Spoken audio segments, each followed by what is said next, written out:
नमस्कार, मैं कक्षा 10वीं में पढ़ती हूँ। आज मैं आपको एक कहानी सुनाने जा रही हूँ।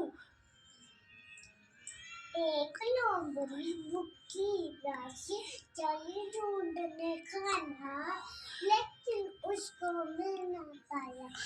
कोई एक बिडौना चलती चलती जा पाई अपने घर से दूर। देखा उसने लटक रहे थे बड़े बड़े अंगूर, देखकर आया मुंह में पानी। उछल उछल कर उन्हें पकड़ने